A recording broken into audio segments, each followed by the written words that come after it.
So at the same time, you had something very similar because you worked for Sky Sports at the time as a pundit, watching football games, commenting on the game. So could you tell me what happened to you?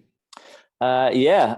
So we turned up in the studios one day, and as we were about to go on air, probably about a minute or two before we were due to go on air, our producer came in with these Black Lives Matter badges, and he said, um, "Can you guys put these badges on?"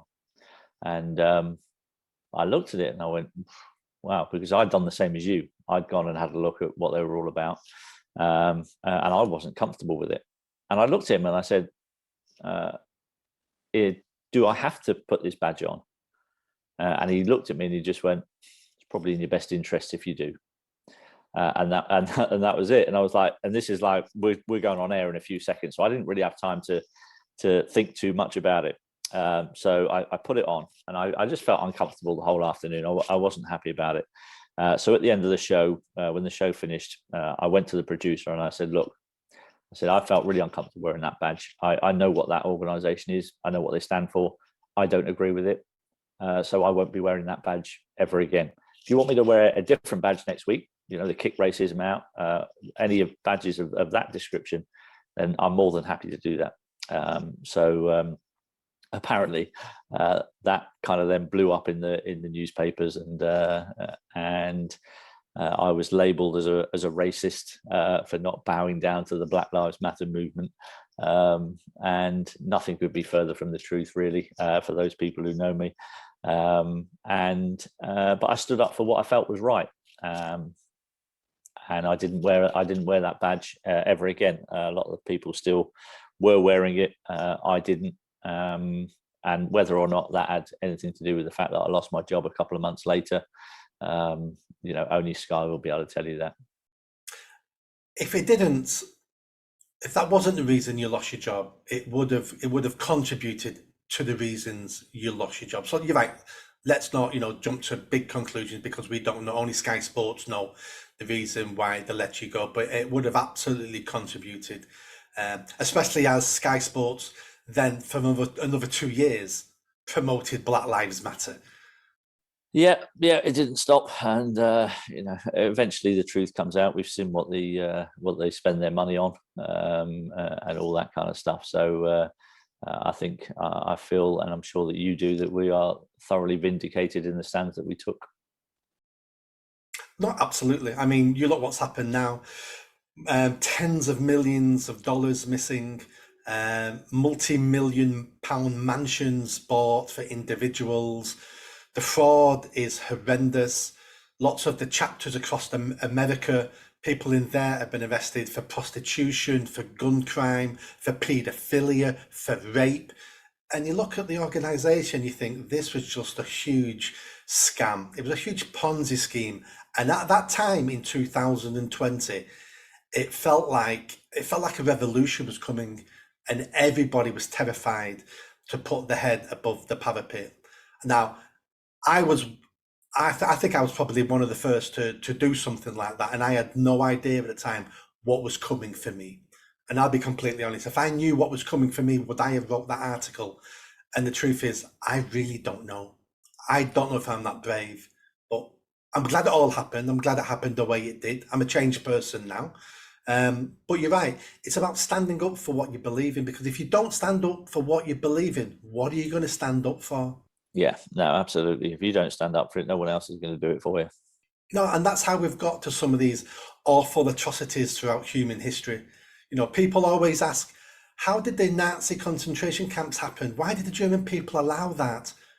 Well, they allowed it one small step at a time.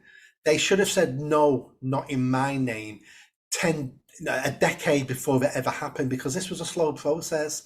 And what I didn't want to be is one of those people asking that question 10 years from now. Why didn't we stop Black Lives Matter? Why didn't we stand up for fathers? Why didn't we stand up for capitalism? Because look what's happening now. And cowardice is an easy drug sometimes for your own personal convenience. Yeah, absolutely. But we have bigger things to worry about, and it's society, it's family, it's community. And that's really why I stood up. Yeah, and I think that whole stuff, I think, it's become quite clear it's part of a bigger agenda. It's obviously a paid for political movement to sow division in people. And we know that the people who wish to have total control and power over the world, we know that one of the tactics they will use to do that is divide and conquer. And that's why organizations such as Black Lives Matters exist. And I think we know the people that are behind it.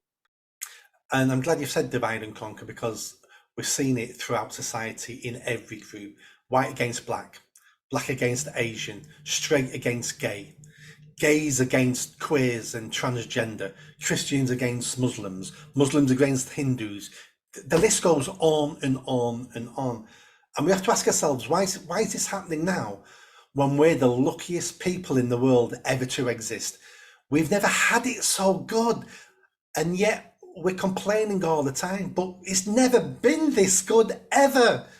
The problem I've really found, Nick, if I'm honest, in my life, you know, I've been around 54 years almost, and I've seen very little racism, very little actual racism, really small amounts. And to be honest, I think, yes, there will always be a tiny minority of people who are racist. And I don't think any sort of campaign that you do will ever get them to change their mind.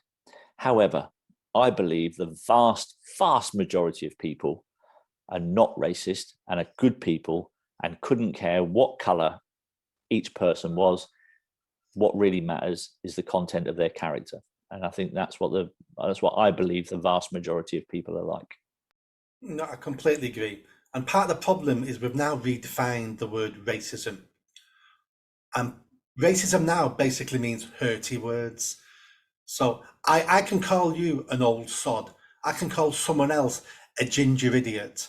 I can call someone else a small fool. They're all okay. But if you use the word black, then all of a sudden that's an horrendous slur. So what we're really arguing about now is just insults.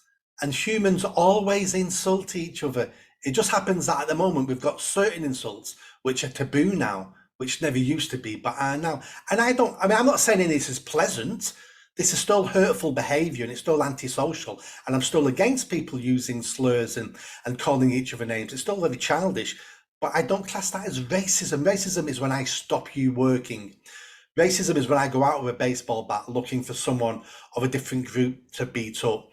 When I stop you buying a house, when I'm affecting your life, something tangible. That's racism. Calling hurty words is just antisocial behavior.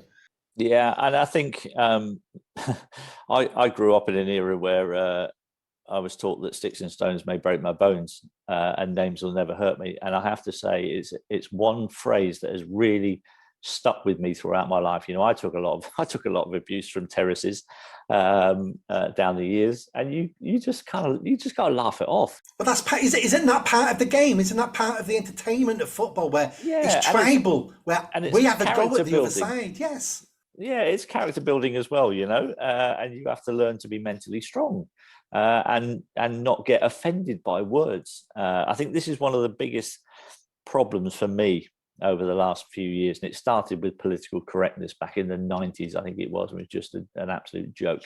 And I believe in a society, if we all had that sticks and stones mentality, I think we would be much better off as a society. And not only that, is what you'll find is when people call you names, if you react to it, they'll call you more names because they know they're getting to you.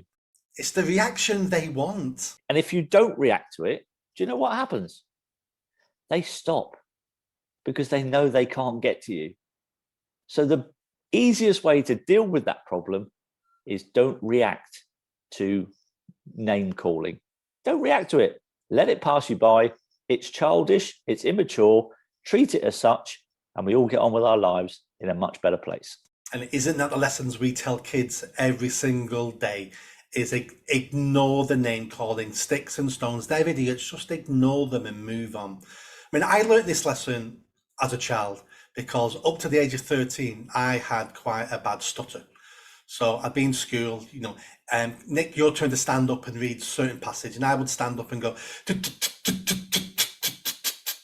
it's okay, Nick, yeah, sit down, next. So they always made me do it, which at the time sounded cruel, but even then I understood why they made me do it, because the teacher said to me, I'm never missing you out, because in real life, your affliction, you won't be able to be missed out. So I'm going to make you do it, even if it's only for a couple of seconds. And I gradually stopped by 13. And as you can imagine, kids are cruel. I was constantly the butt of jokes. And I learned to deal with it by being the first person to take the mickey out of my stuttering. Because once you take the power away from the person and you laugh at yourself, what have they left with? They have nothing. They have nothing left. That was the other point that I was exactly going to make, because I used to do the same thing about my nose. I got a big nose. I was teased about it from a very early age, and I worked out that actually, if I take the mickey out myself, it leaves them with nothing. Yeah, absolutely. And it just takes. You're right. It takes all the power away, and it's a brilliant tactic to use. And the more people that would understand that, the far easier and the far better our society would be. And then it toughens you up. And it toughened you up mentally, and that probably contributed to your fantastic penalty record. The fact that when you walked up to that penalty spot, you were tougher inside than most of the other people, because you had to deal with, and we've all got flaws and we've all got problems, and life is hard for many people. But sitting back and crying about it and going, I'm a victim, I'm being bullied, doesn't get you anywhere. It just makes you weak and pathetic. I agree.